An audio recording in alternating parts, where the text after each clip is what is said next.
Starting a business can seem like a daunting task, unless you have a partner like Shopify. They have the tools you need to start and grow your business. From designing a website to marketing to selling and beyond, Shopify can help with everything you need. There's a reason millions of companies like Mattel, Heinz, and Allbirds continue to trust and use them. With Shopify on your side, turn your big business idea into... Sign up for your $1 per month trial at shopify.com/special offer.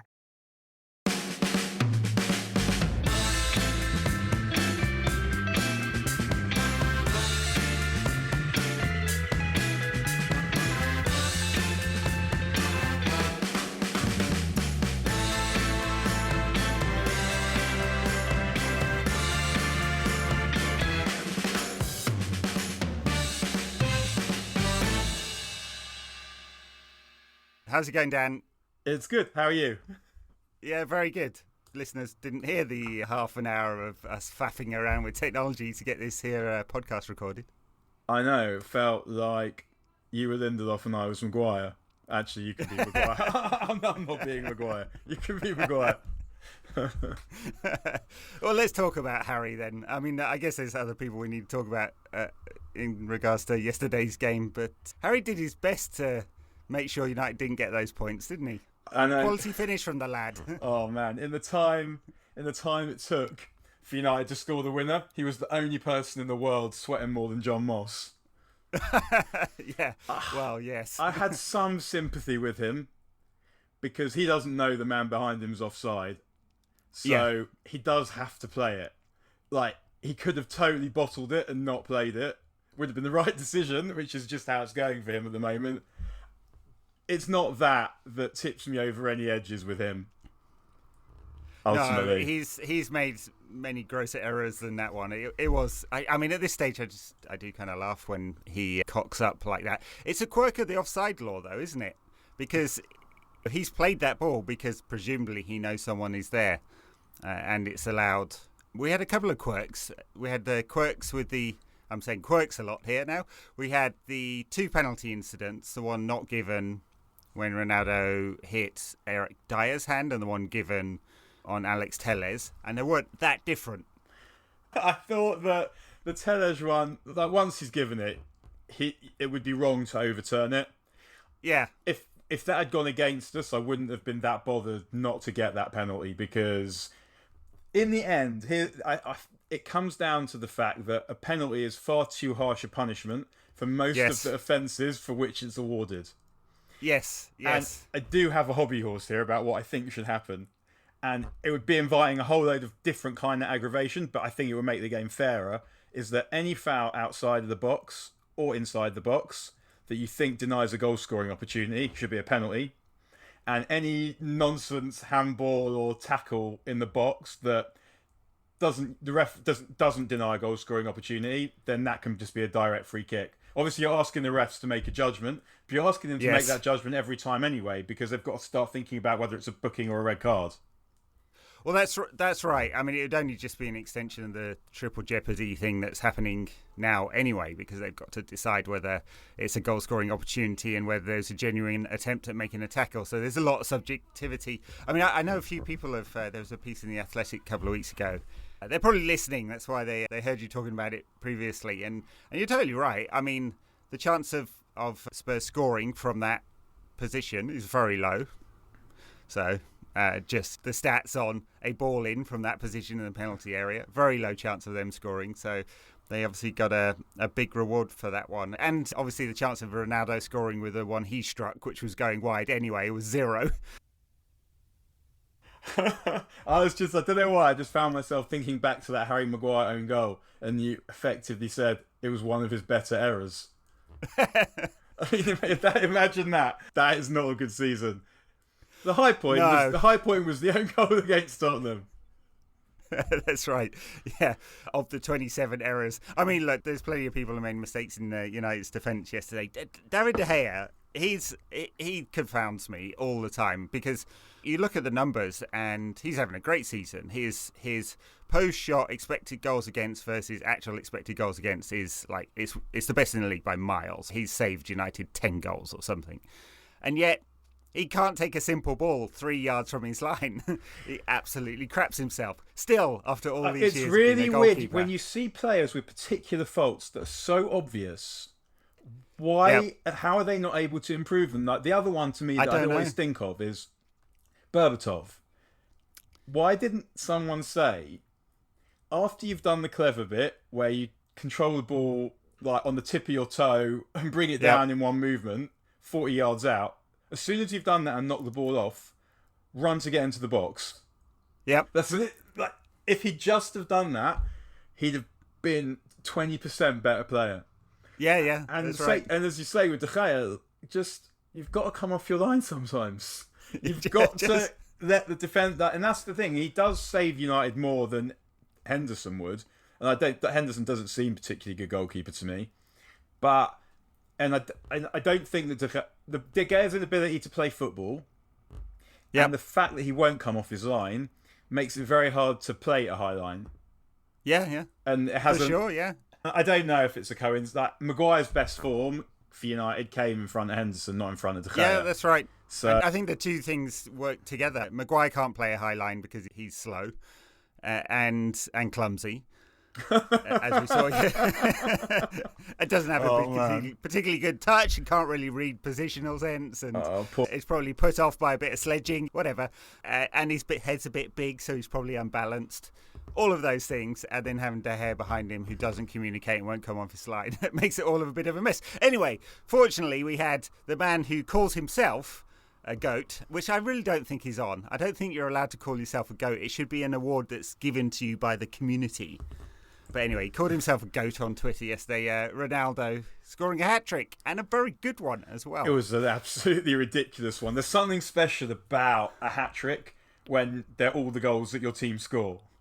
Not 3-0 and a 4-2 or something, but no, sure. 3-2. And the other one that sprung to mind was Berbatov against Liverpool. Right. And that was also a great hat-trick. Yes. Well, we didn't get an overhead from Ronaldo, but we got a 25-yarder into the top corner where Eric Dyer backed off and basically said, "There you go, Mr. Ronaldo, please score." And the tap-in, which I think is the goal that we all want him to score, right? Just getting into the box, playing in behind the defender, and a fine ball from Jadon Sancho. And then the bullet header from the corner. I mean, it's perfect, all of them. Yeah, exactly that. It's the first goal. I mean, when you see him lining it up, I won't deny that part of me is thinking, oh, come on, man, stop it. But every now and again, that is what happens. Yes. I sort of felt, and I feel like an idiot when I say it, but I still think it. I felt like Lloris could have saved it. Yeah, I mean, it's dipped very late, hasn't it? And it's not far away from his He's hand. really, it's not really right in the close. top corner. He's really close, and I think that if he goes the second, if he hits it, he probably gets there, and he pauses a second. That's not a second, but just like a beat. So I don't know. But yeah, it would be harsh on Ronaldo to take any of the shine off that one, I suppose. Oh, it was a great hit. Whether the keeper should have saved it or not, it was a great hit. But I just had that feeling, and I mean, prior to that in the game, United did not play well. No, that's right. Let Spurs have a lot of possession. The first half was better than second, for sure. Got very, very passive in that second half and just let Spurs have. They played some good stuff, like they always do, because there's too many good players in that team for it not to be good sometimes, sporadically. It's just, they're weirdly inconsistent, because they're not really particularly inconsistent between the games. They're inconsistent within the games. You've seen that game numerous times with varying results, where they play well for a bit, they play crap for a bit. Yep. And that's what happened yesterday, and because the good players can be so good, and Fred was also so good yesterday. Yep, great. I mean, it's just mad. I watch these games, and every 5 seconds I find myself saying, Fred's not a 6, McTominay's not a 6. Because when they're not, if they were... They're much better. If either of them were the least good player in a midfield 3, then the midfield 3 might be all right. I mean, they're still not good enough, really, either of them. But if they were just a number 8 with a really good player behind them and Bruno, then they'd make a lot more sense. They would. I mean, Fred had one of his best games for United yesterday. He was all over the place. Got another assist. I mean, it's one of those ones where it shouldn't really count as a whole assist, but it's a nice little tickle. But what he did was great. Like he did. What he did was great. He did do something significant. It just there was still a lot of work to do subsequently. There's a lot that came after that. Yeah. But that's 4 assists in the Premier League this season. That's more than De Bruyne and more than Foden. Just, one of those weird quirks. I'm not saying he's better than either, but yes, he is much better than both of them. What are you talking about? Yeah. So, but all over the place and making ball recoveries and interceptions, and he's just so much better when he doesn't have to do all of that, for sure. And not that I'm suggesting we play Nemanja Matic each week. I mean, it was a bold decision to put him in the team in the first place. I didn't think he was any good when he was at his peak. So, I don't think he was rubbish, but he wasn't. He passes the ball slowly. He doesn't pass it forward, and that was when at his peak he didn't really do that. He occasionally now he can carry the ball well sometimes, and occasionally you'll see him play a perceptive pass like the one yesterday. Yeah. But I mean, I don't know. I mean, I just. You just look at the midfield, and it's just an abomination. Like, Ole Gunnar Solskjaer played in front of probably the greatest midfield in the history of English football. Right. He must have known, and yet, yeah. And yet he spent 40 million quid on Ahmad and bought Pellistri, and bought Wan-Bissaka spent 80 million quid on Maguire when the midfield was the midfield. It's just. I know. Well, I mean, the thing is, I don't know how much Ollie wanted these players or knew about these players, but it feels like institutional failure on so many of them. We got the analytics department, we got the head of scouting, we got John Murtagh, we got the manager, whether it's Mourinho with Fred or Ollie with Maguire. We've got Ed Woodward, and we've got Joel Glazer, and all of them had to sign off on Harry Maguire at 80 million, Fred at 52 million, Wan-Bissaka, who didn't play yesterday, at 50 million. It's just shocking, really, that no other business would spend this much capital from their free cash flow, and the managerial, the executives survive and be this bad. so it just wouldn't be, if you take any other industry, it just wouldn't be accepted. So it is amazing. But the thing about the midfield also is the madness of what a Fergie issue it was, not signing one between Owen Hargreaves and Nick Powell. If that's indeed what he was. And whatever happened to Nick Powell?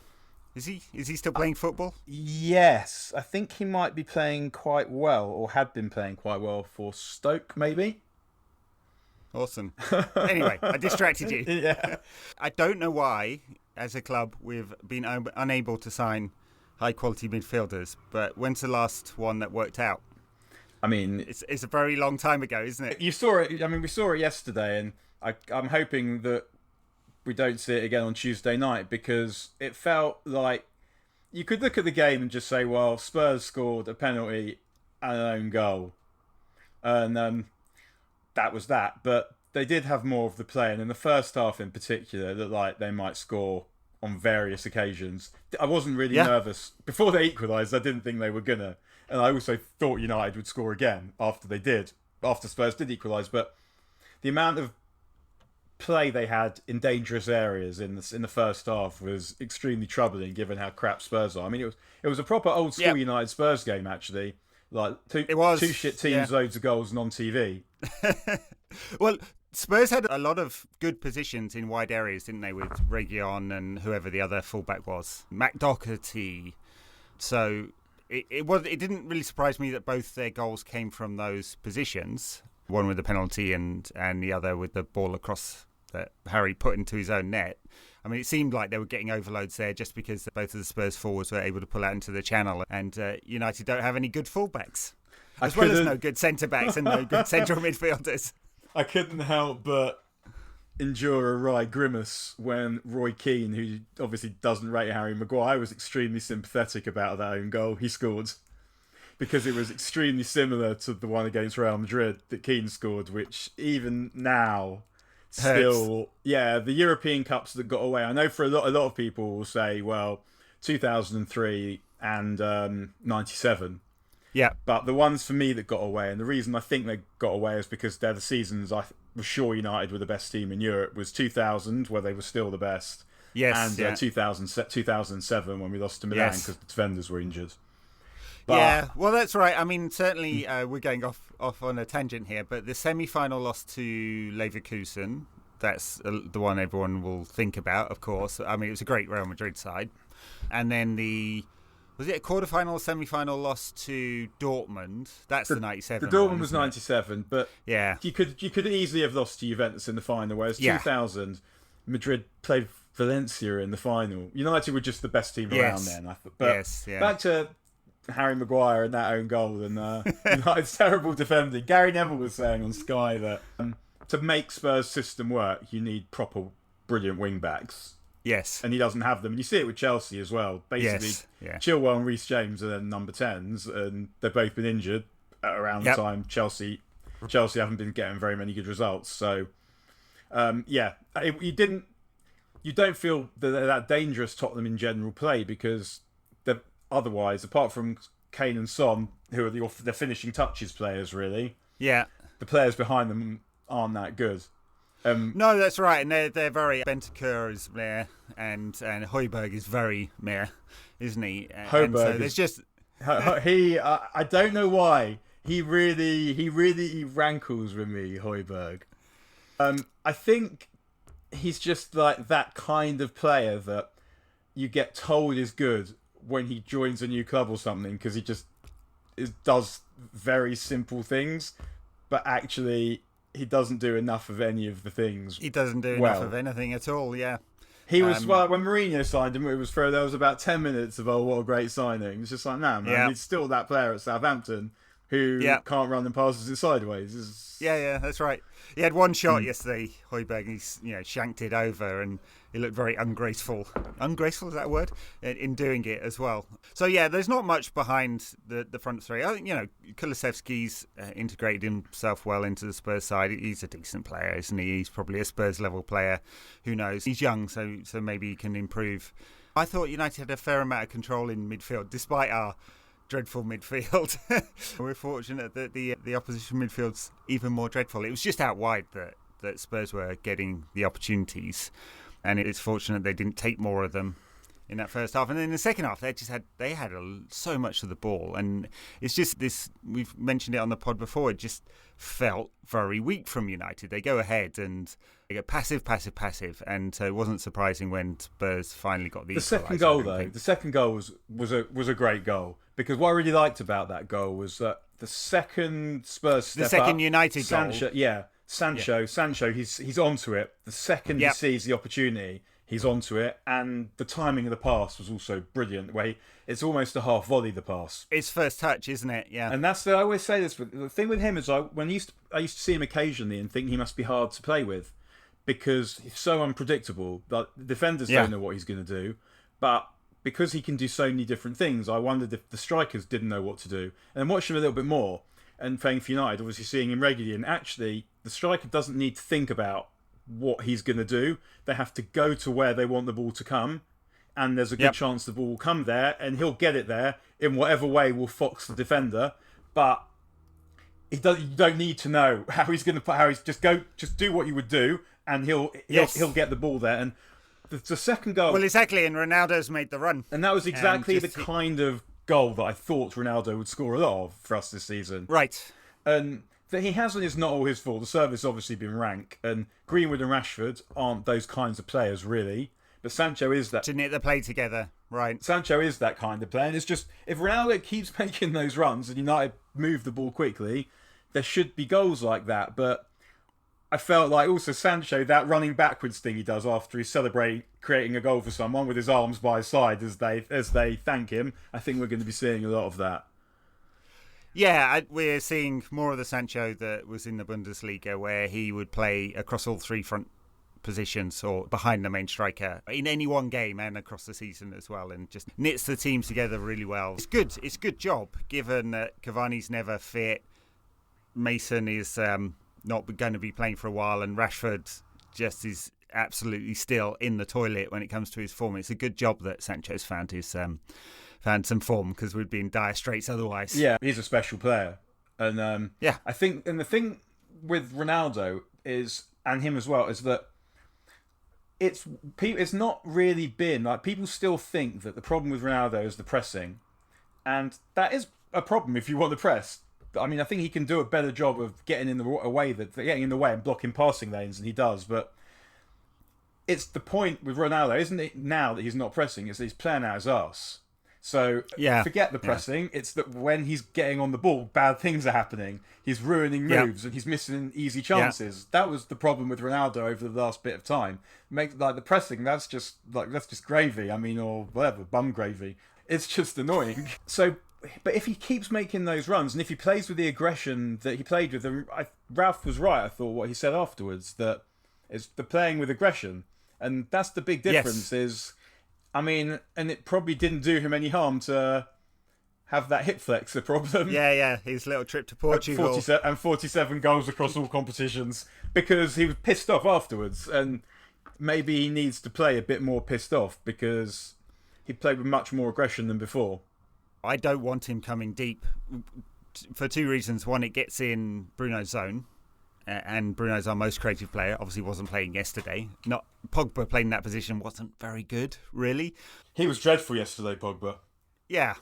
And so it gets in Bruno's zone, and we don't have a point to the attack. And if you're playing Sancho, he's not going to necessarily provide that in the way that, say, Greenwood or Rashford might do. So Ronaldo just needs to be up there. Now, if he drops into space and can hit one from 25 yards that looks a bit like that one he scored against Porto all those years ago, great! Bonus.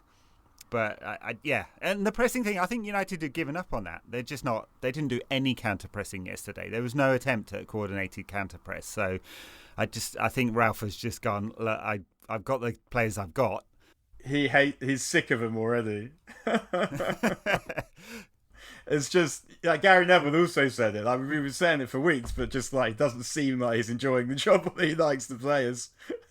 It's not the squad, it's not the shape of squad that he would build. But it's a funny thing with these players, because individually, I quite like a lot of them. But as a collective, sure, I felt much more animus towards them than I have towards many, just because I think they're wastrels. They're a collective. They're wastrels collectively, because they should be so much better than this. They should be, and we have so much evidence over so much time. It's going to be really interesting, because obviously we're feeling a bit better because United have won this game, but it's still true that there's 5 players out of contract this summer, 6 the next. I think a couple of them have one-way extensions. Rashford does, but the club's going to have to make big decision on a new contract for Luke Shaw, David De Gea, and Marcus Rashford. Have any of them earned that? And I'm zooming out again, but it's going to be a big decision. I mean, Rashford has. Yeah, I wouldn't be wanting to get rid of Rashford at this point. I want to see Rashford under whoever the next guy is, definitely, for sure. Yeah, and United have got enough time to make that decision after the new guys come in, because they've got that history. And you have to also remember that United haven't looked after Rashford well. How many different managers has he played for, telling him to do how many different things? Not that well. And he all still takes responsibility for his own improvement. Like, his effort should be better, his finishing should be better, and that's not really a matter of coaching, either of those things. But either you can or you can't do it, or you put in the work or you don't. I don't know what the reason would be, but I can't blame Ole or Mourinho for that, much as I would happily do so if I could.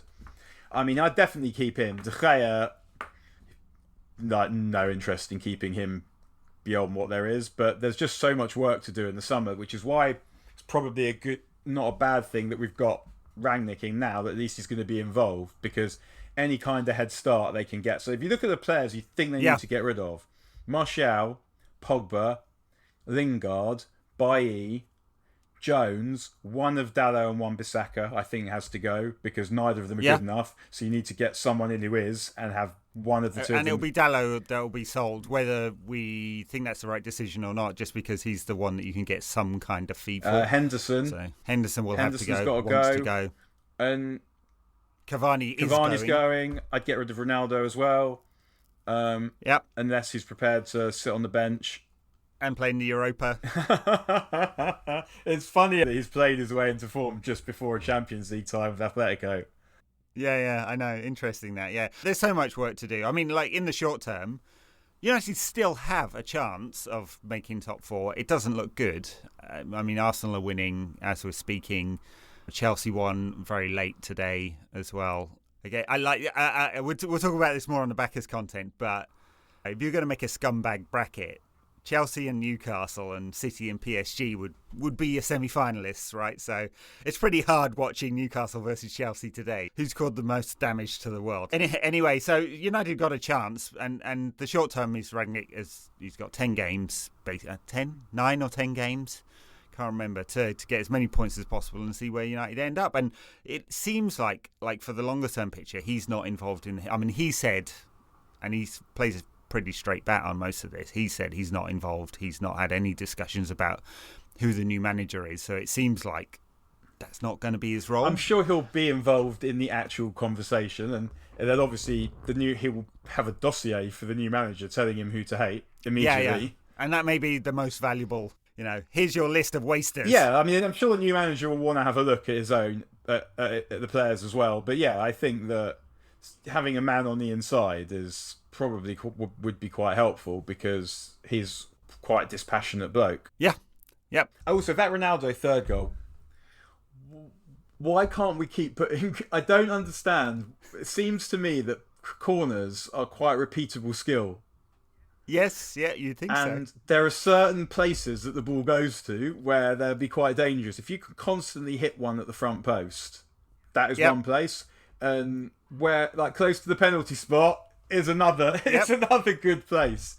I know there's the particular makeup of runs and blocking moves and all of that kind of stuff that you can coach. You can go and do that, and that's what our set piece coach, whose name I can never remember, is supposed to go do. But yeah, a simple ball like Alex Telles floating it to around the penalty spot and Ronaldo leaping like a salmon to spank one in. It's quite basic, isn't it? Yeah, having run through, like, a group of them cluster together so you can't mark them. Yep. But I mean, it was an amazing header. And like the way that his eyes are on the ball is just absolutely feral. Yeah. Yeah, it wasn't an unbelievable header. I mean, it's great. Look, it's 2 goals from 152 corners this season, though.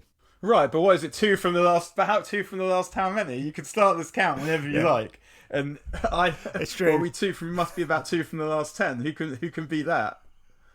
Look, if United keep doing that, that'll be very good. Chelsea have scored, I think it's 17 goals from defenders this season. No, but we separate their wing backs, so they're kind of the number 10s, aren't they? So there is probably. Yeah.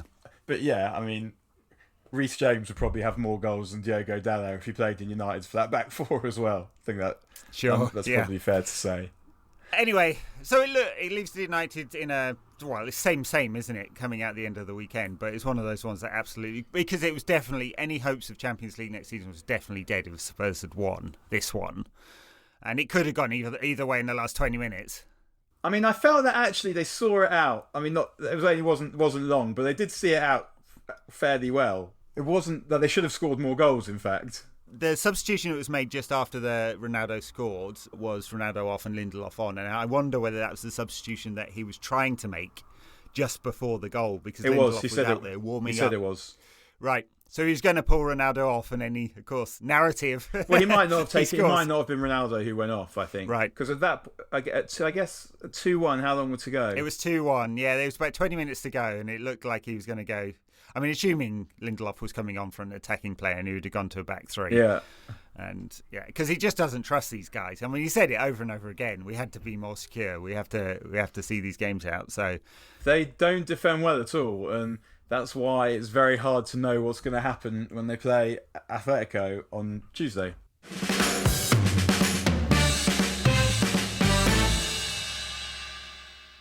Like, there's a few other things that happen in world football. Do we want to talk about any of that horribleness? Let's do it. All right, so let's do that, and then we'll talk about United and Atletico. So, for the last 3 weeks in a row, we've talked about Chelsea.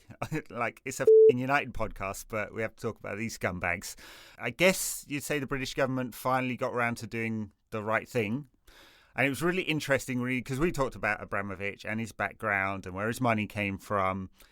And they didn't mention any of that in the order that the British government put out, they mentioned his relationship to the steel company, whose name I've totally forgotten now, which is apparently a major supplier to the Russian army. So it's even more damning than we'd put it. It was, yeah, you're involved in this. You're involved in this invasion. Actually, when we said recently that if he was better than City's owners and Newcastle's owners, it wasn't by much. It's now that distance is reduced. He's closed it. Yeah, he's really closed the gap there. The boy Roman. It still hasn't said anything, and Chelsea still haven't mentioned that there's a war going on in any of their official communications. Poor old Tuchel, who he's not poor, and I don't feel sorry for him. I think he's not old either. He might be younger than both of us. He's not that old. Is he younger than both of us? I think he might be. Yeah, probably, yeah. I did look this up at one stage. There are 6 managers in the Premier League who are younger than I am, and that was a real my life moment, I have to say. I'm not going to make it, Dan.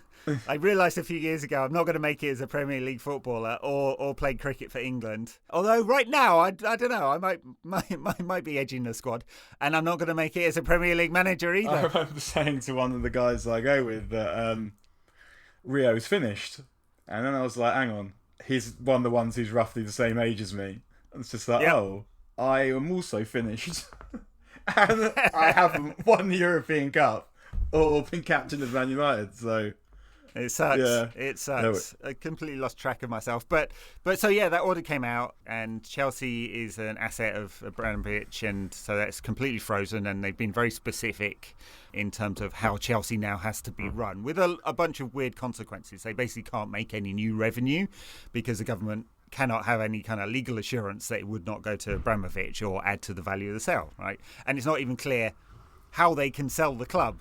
It seems under the license they'll be allowed to, but it's not actually clear that they can do that. Is he going to just end up having to give it away to someone, the richest person of his choosing? It could be that, or the money has to go into a trust, and somewhere down the line, after a whole bunch of court cases, he'll grab the money.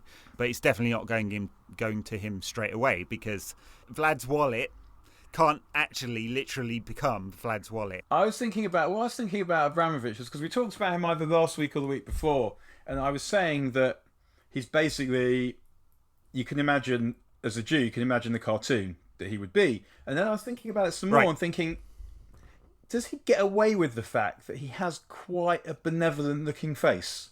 He's got a kind of sad looking face, don't you think? I don't mean it as a joke. Like, he doesn't have an evil face. And right. I think if he looked more evil than he does, I think that he would have got away with less in that kind of Roald Dahl mentality that we have, that people look like who they are in some way. It's an interesting theory. I mean, maybe, yeah. And Abramovich, to me, like, Putin looks like what he is. Like, you look at him and you're like, oh man. Whereas Abramovich, you look at him and you're like, oh man, but only because you know. Like, if you saw him, that wouldn't be something that would occur to you. Like, he doesn't have that. And I think sometimes that can have quite a significant effect on how we... I mean, to look at it in a completely different context, for example, like Robin Cook was the most able Labour politician of his generation, but no one... The thing that was said at the time was that he looks like a gnome. You can't run the country. He'll never win. Yeah. He'll never win an election because of that. It's like the thing in Back to the Future where the Doc realises that Ronald Reagan is the Prime Minister, the President, and he's like, of course, you've got to look good on TV. Yeah. There's a lot of study about this, actually, when it comes to politics and the impression people make. And, of course, Miliband eating the sandwich was given at least some credit in his defeat in elections. And so I don't know whether Roman's sort of soft features have saved him before now. But maybe. I always wondered if that was the vengeful God of the Old Testament who was like, mate, you can't eat a bacon sandwich. I'm afraid I'm going to have you for that. You can't do that. Yeah, not sticking to his roots. Well, anyway, so Chelsea, I don't feel sorry for them because they've had 20 years. That's literally the deal. That is the Faustian deal that they made, right? And it has come back to bite them. At some point, there might be some aggravation, but in the time that's elapsed between then and now, you've had success and joy and laughs that you could never have dreamt of. Now, look, depending on who the next owners are, they're not going to get a nation state. next. It's almost certainly nation state next. What the fuck? They're going to have to downgrade themselves to just your standard billionaire, and which means it's almost certainly going to be US based or a consortium including US based.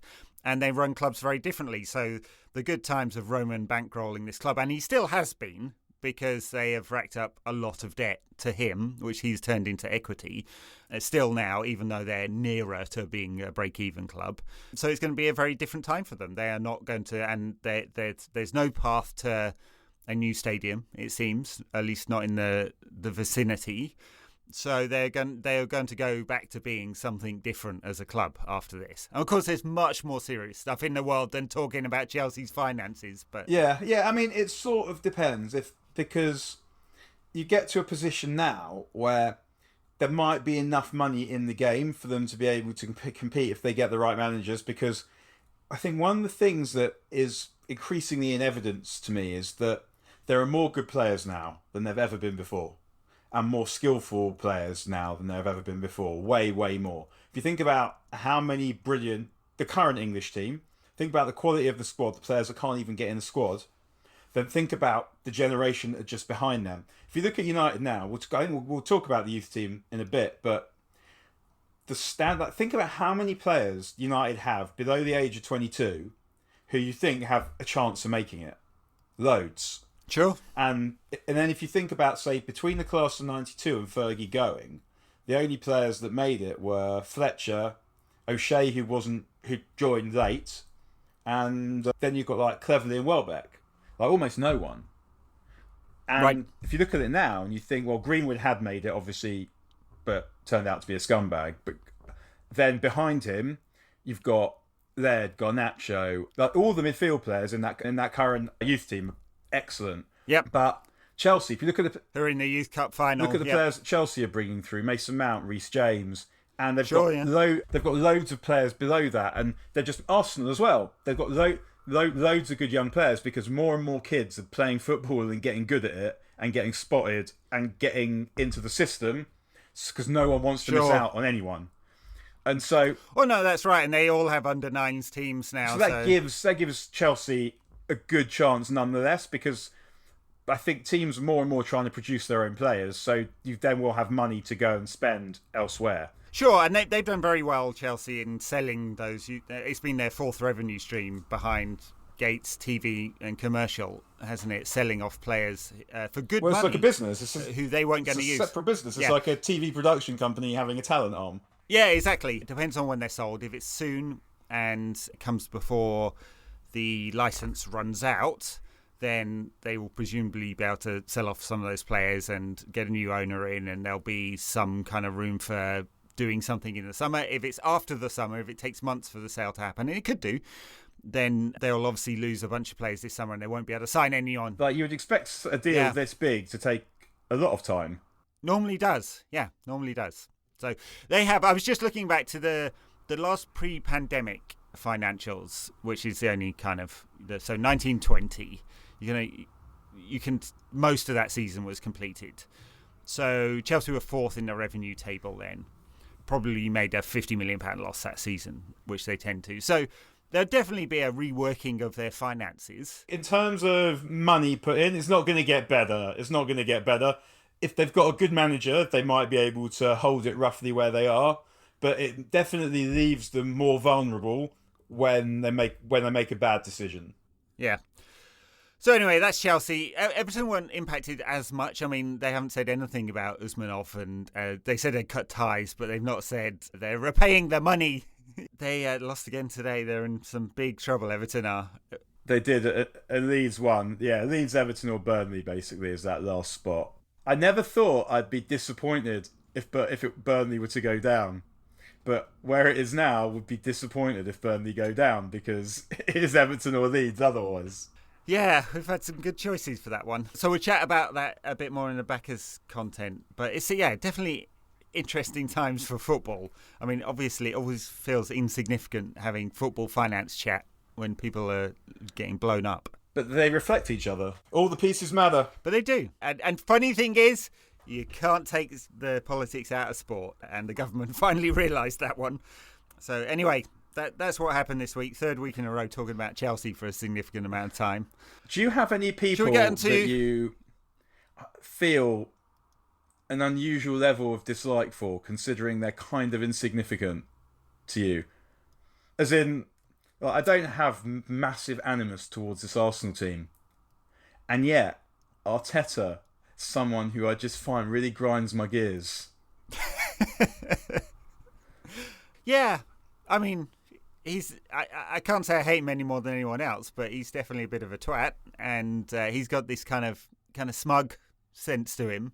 He's got a quiet man's Brendan Rodgers. Yeah, that's like who has this tremendously high opinion of himself. He does, without tremendous quantities of reasons to have that. Fewer than Brendan, in fairness. Yeah, but it's with him. It's the way that he wants to personify like this kind of terse toughness. It's so ill-fitting. It really is.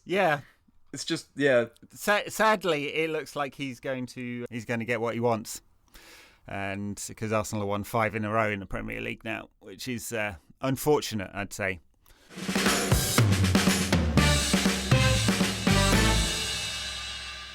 Anyway, shall we talk about Atletico? Yes, let's. Got any feelings about how this one's going to go? A sensible performance should be enough to beat them.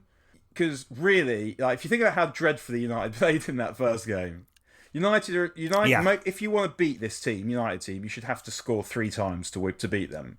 Because the firepower they have, I would back them to score twice in most games, unless they finished the way they finished when they kept not doing that.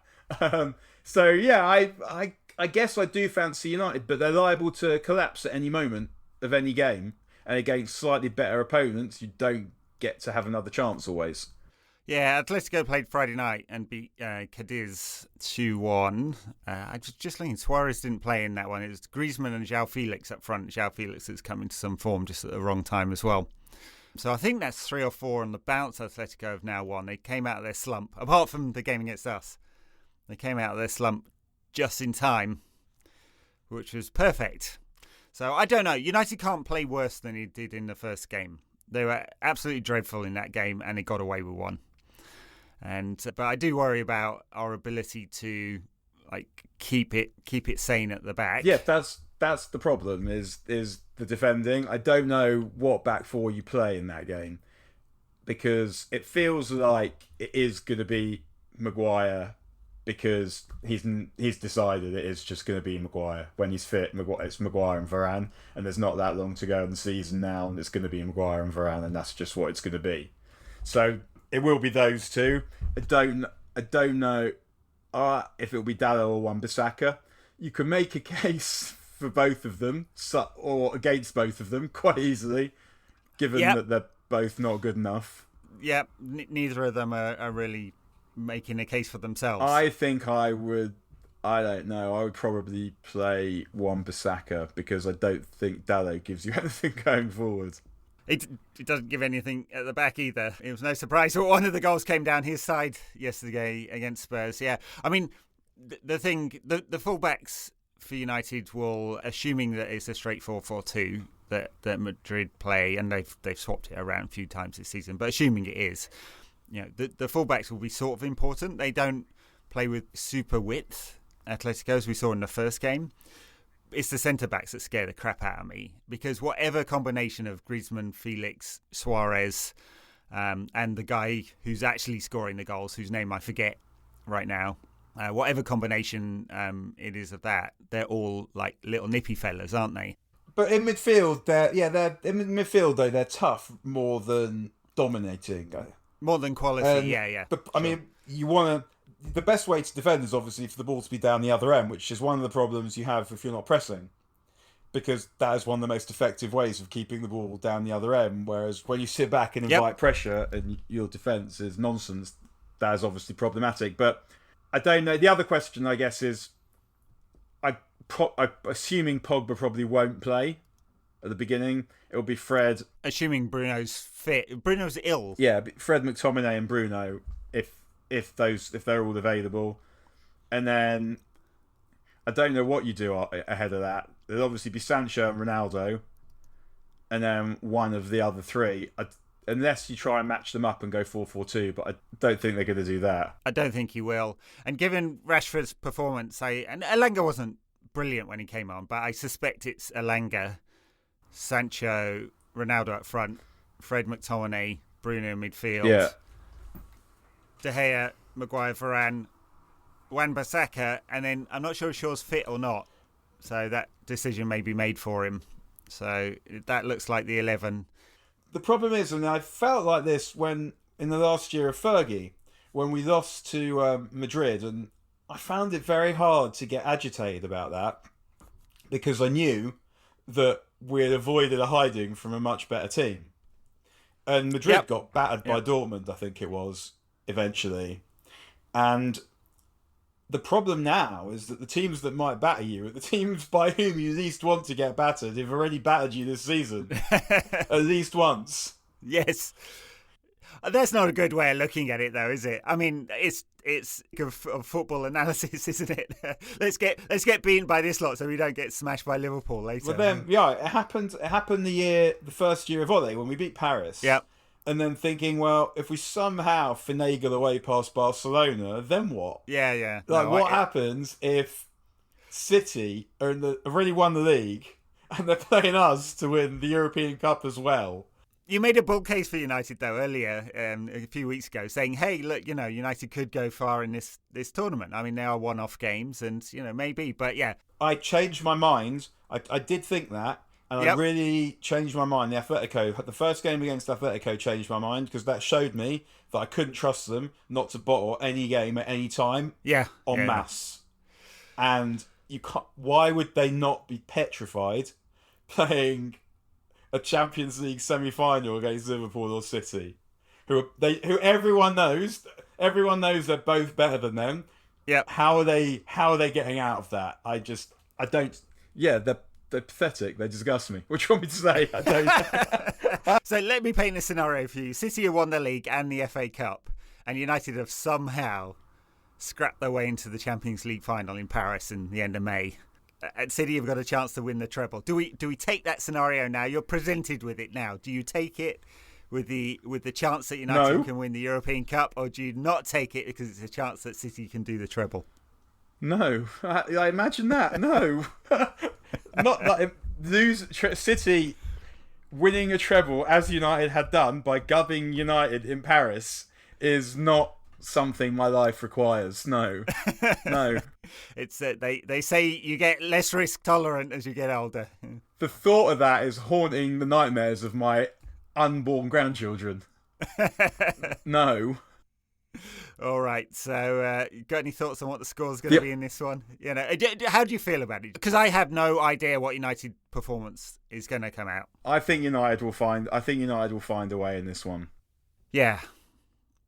I suspect just about, but I'm not confident about it. But this is what Ronaldo's here for, right? This is what he's supposed to. This is against the team he loves scoring, in the competition he loves scoring. This is why he calls himself the GOAT. Which is not acceptable, but he does. It's funny, sometimes you hear sports people talk about themselves like that, and they are that good. Yeah. So it sounds reasonable when they say it. Judd Trump was doing it the other day. It sounded all right because he is as good as he was saying that he was. And Rooney, in the Rooney film, where he says, "Yes, I just thought I was the best player in the world at the time." And it's like, well, yeah, you were pretty close to that, if not that, and so. I don't mind it exactly. To me, it's more the fact that it's him and he should just shut up. Yeah. And really just shut up. The kitschy internet PR team aspect of it. Does Ronaldo really talk about goats? I don't know. I mean, I don't know what that guy talks about. He's so odd. I don't know. He struck up a friendship with Tom Brady, apparently, which all seems a bit weird. And the other funny quote I saw this weekend, which was Giorgio Chiellini called Paul Pogba the LeBron James of football. I don't know whether that's a last-minute bid to get Pogba to re-sign for Juve, or he's just not being very creative in his analogies. I'm not sure. Yeah, the new Vieira. Like, what's he talking about? Yeah. He's not the LeBron James in any Any way any that fashion. I No. that I am aware of. I can't. Yeah, Pogba was not again. I said I'm going to say it again. That his inability to hold on to the ball yesterday. He was not deeply alone. frustrating. He was not Yeah. alone in that, but constantly giving it away in dangerous areas and allowing them to counter off him. Yeah, I don't think Pogba will start the next game, and I wouldn't start him in the next game. Unless they decide to start him on the left and play Sancho on the right. If I was going to do it, that would be where I would do it. That's an option, but he didn't do particularly well in the game before last when he played there. So No, he didn't. yeah. So anyway, we'll see. So you're calling it as a win for United. Maybe. I don't feel confident about this one. It could. My trust in what Atletico will produce, I know. Because I think they are, even though it's not been a good season, they're pretty consistent in how they play. My trust in United is non-existent. So there you go. And let us say amen. That's it for today, I think. We're back and stay tuned. We will have a chat about some Champions League and Premier League stuff. Everyone else will see you after the midweek game. Bye now.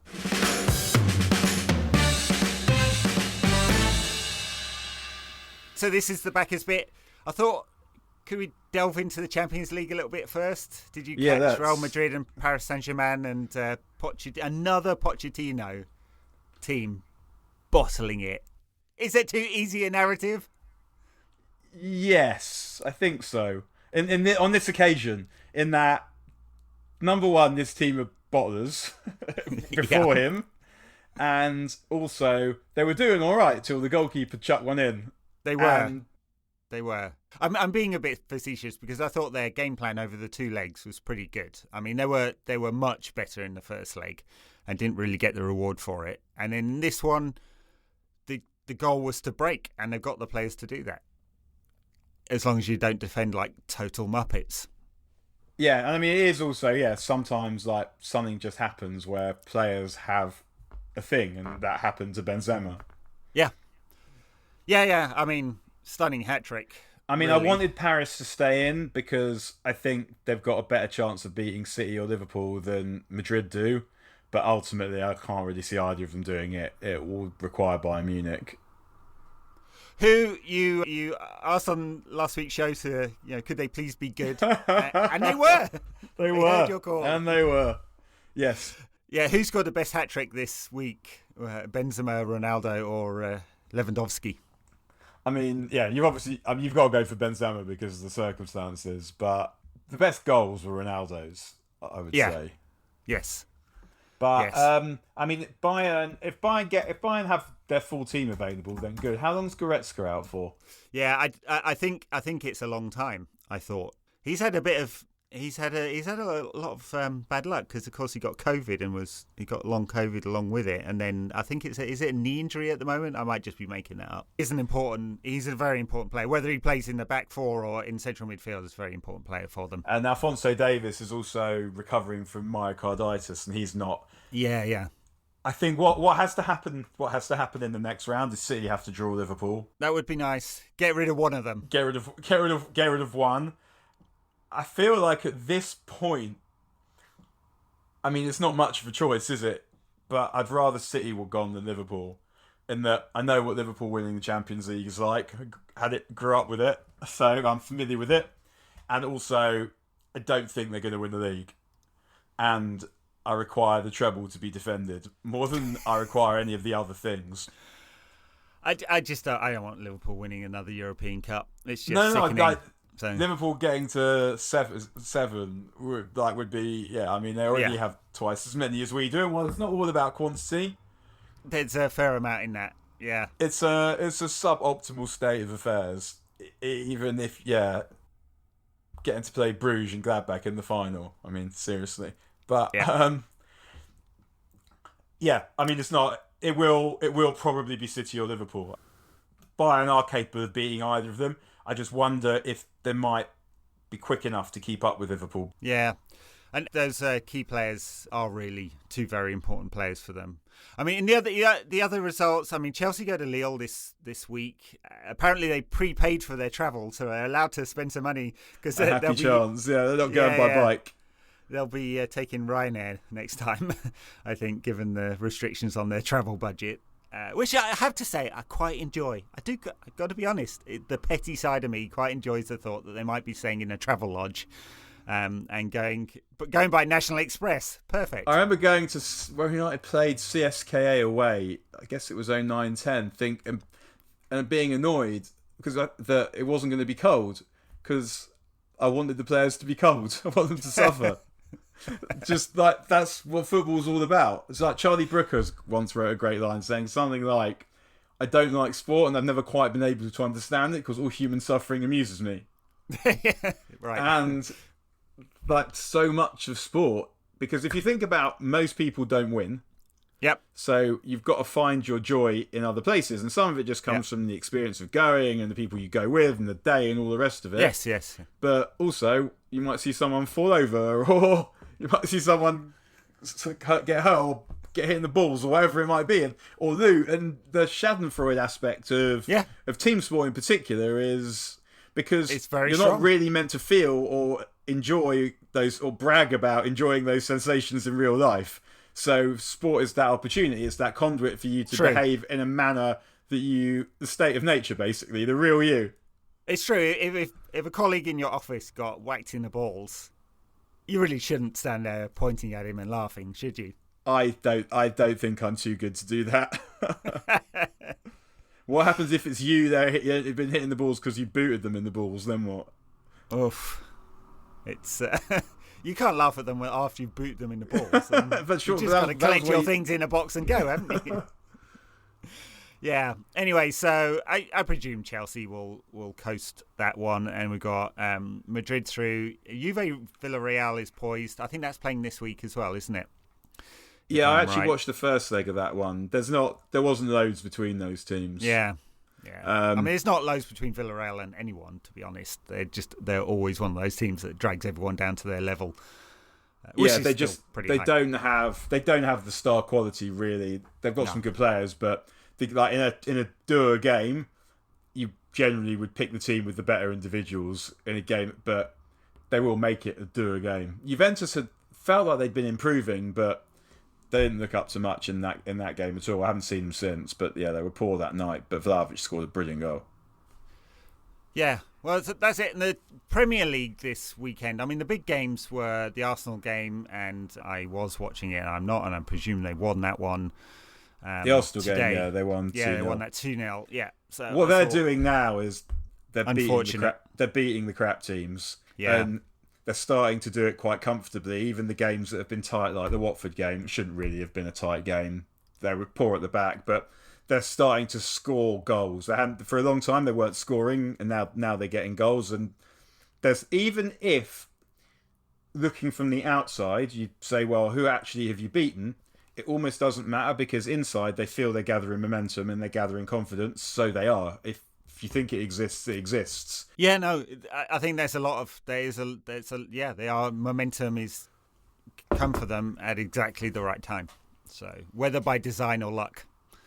The Chelsea-Newcastle game, I mentioned this a bit earlier, you kind of feel dirty watching it, to be honest. You know, my eyeballs are not directly contributing to the finances of either of these scumbags, but, you know, I was watching it, and it is their PR machine on show. And sadly, Newcastle were actually quite good. They have a functional team now. I'm amazed that Eddie Howe has done that, because I never really thought much of him as a coach. I mean, he produced a Bournemouth side that got battered all the time. But he did have more money than a lot of the teams he was competing with, but keeping them up the first couple of seasons with basically the team that got them promoted was a pretty good effort. It is a pretty good achievement. And he's created a Newcastle side now that can defend properly, and they were absolute shambles before that. He's another one of those blokes like Arteta, where I'm kind of thinking, if you were my boss, why would I feel like doing what you said? Yeah, he does feel a bit wet. Maybe would I have kicked him in the balls by now and just left? I don't know. It's a shame. Who knows? But it's a nice thought experiment, isn't it? He was pretty angry after the game, Eddie Howe. I mean, they got unlucky. They got unlucky with Havertz's elbow on Dan Burns. It probably should have. It's like an orange, isn't it? It's not an obvious one, that. I mean, I would always err on the side of leniency with those. was a brilliant goal he scored. It was a brilliant goal he scored, though. A stunning finish. Velcro boots, and then He's a prop. He reminds me. Did I say this last week? He reminds me a bit of Berbatov. He does, yeah. In the kind of languid way that he's able to gather the ball on his toes without any kind of apparent spikiness. Breaking of stride. Yeah, no, it was absolutely perfect. And he felt like a player that Chelsea bought because they could. They didn't need him. Yeah. But they knew that if they waited another year, he'd go somewhere better. Right. Because he was really, really good the season before they got him for Leverkusen. So what did feel like a matter of time before he started playing, and now he's playing. I mean, I feel like I always have a sort of a soft spot for him if he's keeping Lukaku out of the team. Because much as I think Lukaku is probably a sound bloke, just in the footballing terms. So I'm sure he's a good bloke, Lukaku, but just as a Man United centre forward, me and him were not we were not for each other. I'm sure he feels the same, Dan. It's not him. It was not him. Yeah, exactly. It's not him. It was me. But Havertz is a really good player. So he is, and he may or not have been lucky to stay on the pitch. They were unlucky with a penalty shout as well, where Chalobah had I can't remember who the Newcastle attacker was. But not, Eddie, as unlucky as those 81 people that got f***ing beheaded by your paymasters yesterday, dickhead. Because what actually happened was he got asked by Tariq Panja about those executions and said, I'm just going to stick to football. I'm still bitterly disappointed about the result. I used the word tone deaf last week, and you called me out on it, and which was which was fair enough. I can't find the right words for how missing the moment this is. I'm bitterly disappointed about the result. You've literally compared 81 executions to a football match. I know, and oh man, I mean, but that is the whole point about this project, is to avoid those conversations and then switch it to a positive conversation that no one else is prepared to have. Yep. If Saudi was sitting there, if the investment fund people were sitting there answering these questions, I still think that Eddie Howe would be answerable because they're paying for it. Yep. They're paying his wages, and you've got to reckon with that, Sunshine. Like these players that you're signing, what it costs to get them is not just money. But no one, he's the only person you can get to. Yes. So yeah, he's going to be asked some questions, and I'm sorry, Eddie, if you find atrocity and death bitterly disappointing, and you are as sick as a parrot. But this is literally the pact that you have made. And yeah, if you don't like it, if you don't like these questions, then resign. Well, no, exactly, and it does. The bigger question beyond how is for all of us in football. We've had a reckoning with Abramovich because the government has forced it. The Premier League weren't about to do anything, and it's no lesser brutality is being rained down on the people of Yemen through Saudi and UAE bombing at the moment. It's no lesser. It's devastating. 10 million people on the brink of starvation. There are 100,000 dead. And it's not a political rant I'm on. It's just, this is facts. It's brutal, brutal war. And we have welcomed these states into our community. The Premier League community will give each other a hug here. I think it's right that Tarek asked that question, that we all reckon with what it means to have this dirty money in our game.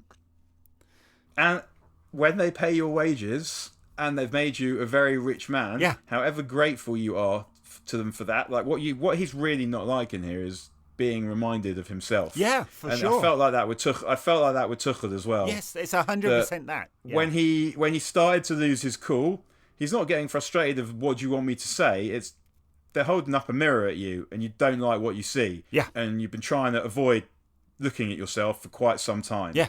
And that's what this is. And there's nothing else to say really. You made your decision and you continue to make that decision every single day. There it is. For sure. Guardiola was asked this week about the situation at Chelsea, and he was like, I feel very sorry for Tuchel. It must be a very difficult situation. I mean, this is Guardiola. Oh, man. Again, just the barefacedness of it to not recognise your own owners. And of course, Guardiola has occasionally been fairly sort of kind of hinted at some kind of view on Catalan separatism and worn a yellow ribbon and stuff like that. Him and Tuchel are the same in the sense that it feels like they're so in love with football and themselves, and football as part of being in love with themselves, and themselves as part of being in love with football, that they get to the point where they feel that anything in the service of the football is acceptable. Yeah. That football is a moral end in and of itself. And I don't even object to that. Like, I love the fact that football represents that thing to all those people until we're actually dealing with serious moral issues, at which point football has to, I'm afraid, fuck off.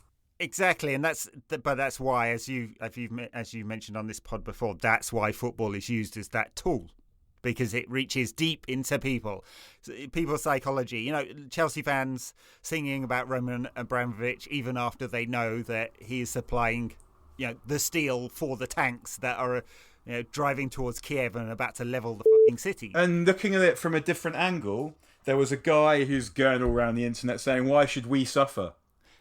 And it's just, mate, it's not suffering. Yes, and it's not real suffering. Suffering isn't when Chelsea were crap in the second division, but the car park behind the goal either. That is not suffering. That's just football. Yeah. It's not suffering. They are not going to be returning to the days of the old shed anyway. And no one has the right to watch a good football team. Right. That's not a human right, like freedom of speech, freedom of association, not being killed by your own, not being killed by the people who are there to protect you. Yeah. Or that kind of thing. So Chelsea as a club and Chelsea fans as supporters, I don't want them to be deleted as an institution. It's a difficult position for football as a whole to be in, to say, hey, I'd like this club to disappear. It's not a hardship if they no longer have money. And in fact, they've been given special provision by the government, who wrote out this licence, setting the rules in which they can operate until the club is sold, purely because it is a football club and football clubs have a social position. If this was any other business, the assets would have been frozen and it would have ceased to function. And that has happened right across Europe and the States with many of the oligarchs who've been sanctioned by different governments around the world. And Chelsea were given special provision because they're a football club. And the government, I guess, didn't want to piss off a whole bunch of Chelsea fans by ending the institution, which they could have done. And that's the thing, like the suffering of a football club, because people think that way about their football clubs and think about it as themselves, it feels like a tragedy. Yeah. And it is not. No, there's a real tragedy happening right now, yeah. Anyway, after that, I don't really want to talk about any of the other games. The relegation games, let's touch on that briefly. So Everton lost again. They are dreadful. Funnily enough, Fat Frank has done a thing for them. He didn't do much at Chelsea and he didn't do much at Derby either. It's so weird that he's got this reputation in football that he's now got 3 biggish jobs. I don't get it. But they're in desperate trouble because Burnley lost to Brentford. Brentford were pretty good in that one. Eriksen again. Just beautiful ball in for Ivan Toney's goal in that game. And then Leeds won. So Everton are deep, deep in trouble. I think they're only, if I'm right in saying they're only a point ahead of Burnley now. They're level on points with Watford, who are third bottom. Right. And a point ahead of Burnley, who are second bottom. This is tremendous. And so Leeds have played 3 games more than them. Yep. No, sorry, Everton. Everton have got 3 games in hand. Yeah. It doesn't matter if you can't win, but Burnley can't win either. But 3 games in hand, and they're 4 points behind Leeds. But Leeds are the kind of team that you think will win games, because the way that they play, they'll win a few and they'll lose a few. Looking at it now, I want to say it's going to be Everton, but it does look like, looking at it now, I do think it will be the bottom 3. The bottom now, because Everton will just find enough goals. Yeah, maybe. They've only scored 28 this season. That's fewer than Watford has scored. Yeah, Calvert-Lewin's hardly played at all. He's someone I've never quite got as someone who people sort of suggest might be like a cheaper Haaland. If you can't get Haaland, you get him. I don't get him. I don't think he's rubbish, but I think that he's very reliant on service. And with a centre forward, you want someone. Yeah, sure, you want someone who's going to score you some one-touch finishes in the box, get you some near-post headers, but you also could use someone who can make and score goals for themselves. Like Rude, for example, he didn't get many assists, but he made a lot of goals for himself that weren't goals till he got on the ball. You want that if you're going to have a number 9 like that. Calvert-Lewin isn't spinning on the halfway line and going around 3 players and scoring like Rude did. And you know which goal I'm talking about. So it's, Yeah, and I don't see it with Calvert-Lewin. No, I don't. Unfortunately, Haaland, so a few reliable people are saying this week he has effectively agreed to join City this summer, which is deeply sad. My God. Deeply sad. I hadn't heard that, and I was happy not to have heard that. Yeah. I was always heard he wanted to go to Spain, but yeah, the Real Madrid's problem is the finances of doing Mbappe this summer and Haaland. Even though Mbappe's a free and Haaland's 75 million euros, it's the agents' fees that go along with all of that. So and the wages, and yeah, the wages, yeah. They need to do it the summer afterwards, and it just depends if Haaland is not prepared to wait one more year, because in Dortmund the release clause wouldn't be in there. So anyway, we'll leave the backers content on that lovely note that City are going to be even better than us next season. Oh man, what a state of affairs! I know. We're only 19 points behind them. It's not a good state of affairs. Anyway, thanks everyone. Bye.